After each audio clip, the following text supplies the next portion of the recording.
That's not what it says. It doesn't say build a home in the city of doubt. It says acknowledge that you're moving through that village.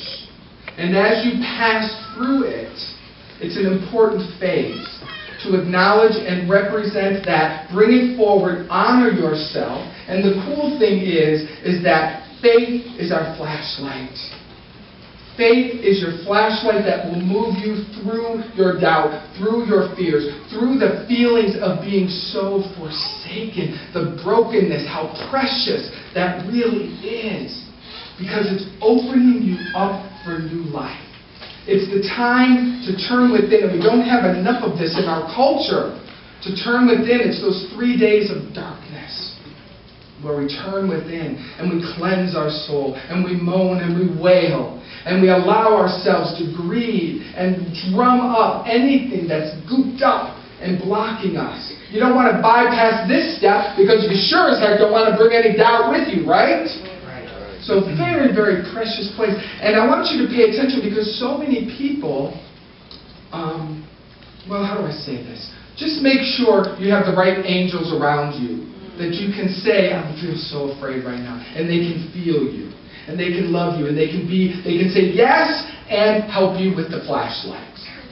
They can help you move through. That's where our partner, our community, our friends, our practitioners, our prayer partners, they help us because they can become our flashlight. They can help us begin moving. The fifth word, he says, is I thirst. Now, you're thirsty and you got your flashlight in hand. You're moving forward. You're moving in the right direction. I thirst. I thirst. I'm yearning for new life. I'm yearning for living water.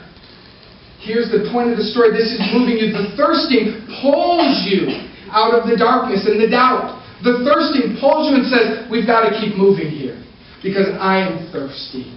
I am ready to be renewed. I am ready to be quenched. I am ready to awaken to who I am becoming. Such a glorious, glorious time along the journey to be pulled. Quantum physics has a word called entelechy. And basically, as poorly as I can describe it, because I'm not so good at science, but it's a cool idea.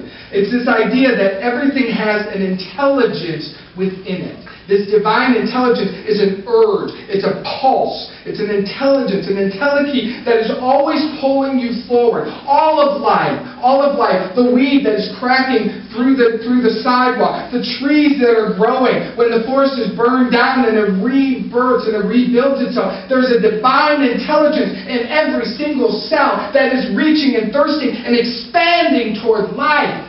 That's not just for the plants. That's for you. You have something that is encoded in your DNA. There's something inside of you that will always, no matter how dark the night may seem, there's something that will pull you and expand you into new life. It is your thirsting. It is that moment when you wake up and you're not quite as depressed. You see the sunshine. You realize that there's something good. You smile by mistake. And then you catch yourself. Something starts to open up. You walk down the street, you see kids playing, and your heart flutters a little bit. It's that thirsting. It's that pulling us forward. You can count on it. You can count on it. What's cool about the thirsting of our soul is that it is immediately quenched. It is immediately fulfilled. The moment that you speak, or you don't speak, or you sense, or your being senses a thirsting, a pulling forward, there is already that which you are going for. There is that which you are striving for. The living word is vision. Here at Bodhi, we do a practice called visioning because we don't want to be telling life too much of how we think it should go. We want to do a lot more listening to life. We want to do a lot more opening ourselves up to catch and capture the highest idea for who you're becoming. And to say yes to that and to embody that and let that pull you forward. Effortless creation. Oh, what a fun way to be in the world. Instead of making things happen so that you feel secure, we release that childhood way of life and we step into creating and allowing, and even more, allowing creation to occur through us. Thirsting, yearning for life to be renewed.